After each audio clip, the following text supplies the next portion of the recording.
When I started fostering, I really struggled to have conversations about foster care with the kids. How to talk to them about what's going on in their life, what's happening, who are all these people. So these are the books that can help you with that, and I've added a few more as a bonus to help you with some of those parenting moments. So when you are a foster parent, you do have to have a lot of difficult conversations with kids in your care. And for me, when I first started, it was really hard to navigate those questions and explaining what's happening. So I turned to books. And so I want to share the ones that are a staple in our home. Of course, there are so many books out there about all different types of topics, but I narrowed it down to the things that I really felt like worked for so many kids that came into my home. So the first one is Maybe Days. This one I would say is maybe elementary age to tween kids, and it walks through what it's like to be in foster care. It talks about the court process. It introduces different caseworkers, see that's like the court picture, and talks about what it's like to be in foster care. And if anything, it can help you just learn how to speak about foster care in an age-appropriate way. Okay, another one that I love is Foster Care: One Dog Story of Change. This one I would say is for a younger reader, so maybe 4 years old or an elementary age. It walks through a variety of foster care situations. So some of the characters see their parents, some of them don't. Some of the characters stay for a long time and some of them don't.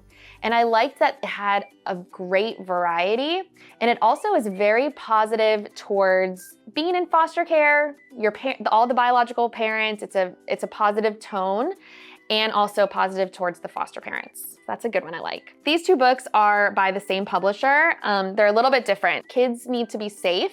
This one is good for kids who've experienced neglect, and this is a younger audience as well. It talks about and shares some kind of difficult moments, and you'll see it in the photos.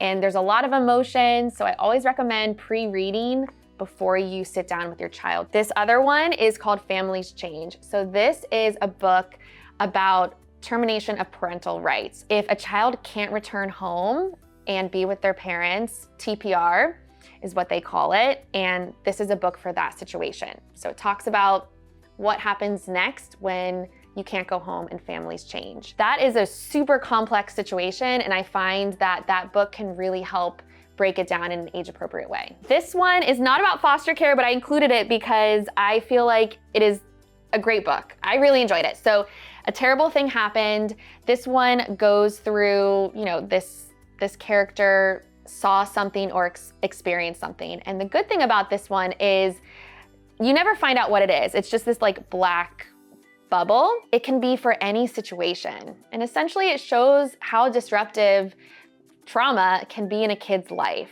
And I like it because it ends with the character talking to a trusted adult. All right, so for adults, I'm gonna just share two books real quickly. This one is just a basic parenting book, but I really liked it. Broke things down in a way that I really understood. This is an old book, I'm sure you've read it, but if you're a first-time parent like I was, I really appreciated this book. And then lastly, Love Me, Feed Me, which is like the best reference book for all foster parents. Essentially, it breaks down every single food-related topic, how to support the child through that, when to seek professional advice, what to ask for when advocating.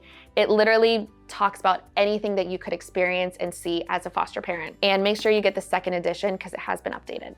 These books can really help you navigate those tricky conversations. And as a final recommendation, I would read them ahead of reading them to the kids. You'll start to kind of internalize the lesson, practice what that tone will be. And when you sit down with the kids, it can be a really good conversation. It'll start to showcase what's happening in their head, how they're processing things. And we'll also just teach them about what's going on in their life. And if there's a particular situation that you're trying to navigate with a child in your home, let me know in the comments and I can suggest a few books for you.